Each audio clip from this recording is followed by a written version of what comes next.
Oke, kita lanjutkan di sini.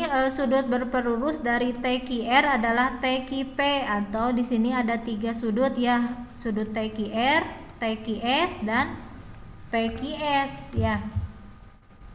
Nah, kalau sudut berpelurus itu jika dijumlahkan adalah 180 derajat ya, 180 derajat. Nanti kalau mau mengetahui sudut yang lainnya, misalkan diketahui sudut TQR itu 50, maka sudut TQP 180 aja dikurangi 50, berarti dari sini ke sini 130 derajat ya. Sekarang satuan sudut. Pada sudut derajat, nilai 1 derajat itu mewakili sudut yang diputar sejauh 1/360 putaran, yang berarti 1 derajat itu sama dengan 1/360 putaran. Untuk menyebut suatu ukuran sudut yang lebih kecil dari derajat, kita memakai simbol menit atau kutip 1 dan juga detik kutip 2. 1 derajat itu sama dengan 60 menit ya, atau 60 kutip 1. 1 derajat sama dengan 3600 detik atau 3600 ada kutipnya 2 gitu ya.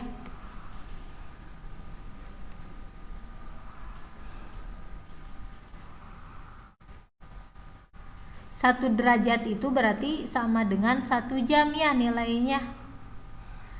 Kalau dalam waktu mah ya 1 jam 60 menit, 1 jam 3600 detik ya.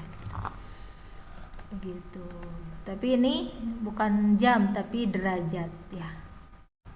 Oke, sekarang hubungan antar sudut apabila 2 garis sudut sejajar. Nah, di sini ada garis K dan ada garis L. Nanti ini banyak keluar soalnya yang seperti ini ya, hubungan antar sudut. Ada garis K dan ada garis L. Kemudian si garis K dan L ini sejajar, kemudian dipotong oleh garis M. Sehingga terbentuklah sudut A1, A2, A3, A4 dan sudut B1, B2, B3, B4. Ya, awalnya ada sudut K dan sudut L sejajar, kemudian dipotong oleh sudut M. Nah, ini ada hubungan antara 2 garis ya. Apa saja? Nah, nanti akan menghasilkan sudut sehadap, sudut bertolak belakang ya. Nah, kita bahas di sini. Yang pertama adalah sudut sehadap. Tadi gambarnya yang ini kan. Sudut sehadap itu yang menghadap ke arah yang sama, yaitu sudut A1 sehadap dengan sudut B1. Maka sudut sehadap ini besar sudutnya sama ya. A1 sehadap dengan B1, maka nanti ini besar sudutnya sama.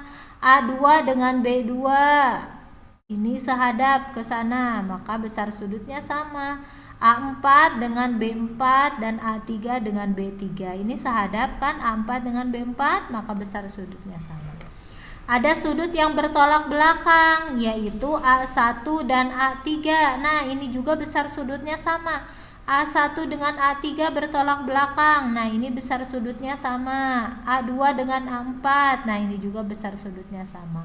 B1 dengan B3 bertolak belakang, B2 juga dengan B4. Nah, kalau sudut sehadap dan sudut bertolak belakang ini besar sudutnya sama dengan pasangannya. A1 berarti sama dengan A3, A2 dengan A4, begitu ya.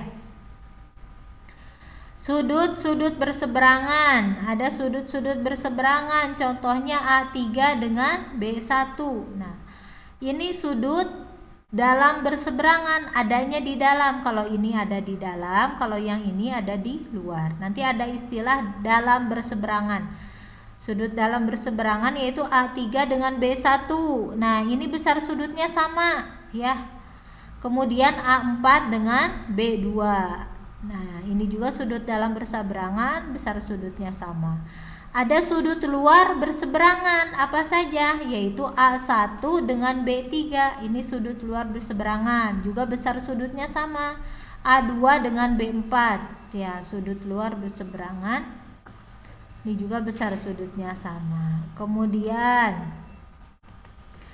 Ada sudut dalam sepihak.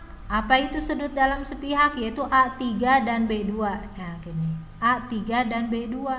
Nah, ini mah tidak sama besar sudutnya, tapi jika dijumlahkan nanti jumlahnya 180 derajat. Misalkan kalau ini 80, maka ini 100 gitu ya.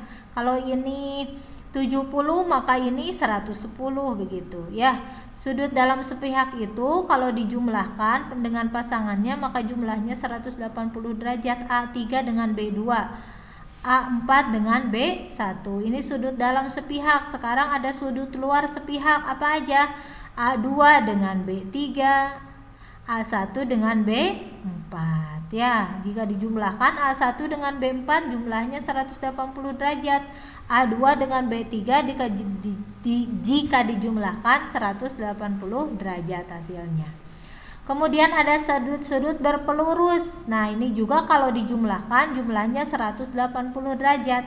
A1 dengan A2. Nah, kalau dijumlahkan 180 derajat ya. Kalau A1 misalkan 65 maka A2 berapa? 115 begitu ya. Contoh misalkan, karena kalau dijumlahkan 180. Kemudian A1 dengan A4 juga kalau dijumlahkan 180. A2 dengan A3, A4 dengan A3 begitu ya. B1 dengan B2, B1 dengan B4, kemudian B2 dengan B3, B3 dengan B4. Nah, kalau sudut-sudut berpelurus ini kalau dijumlahkan dengan pasangannya, maka jumlahnya akan menjadi 180 derajat. Begitu. Oke, terima kasih. Mungkin itu materi tentang garis dan sudut. Untuk contoh-contoh soalnya nanti kita bahas di pembahasan soal.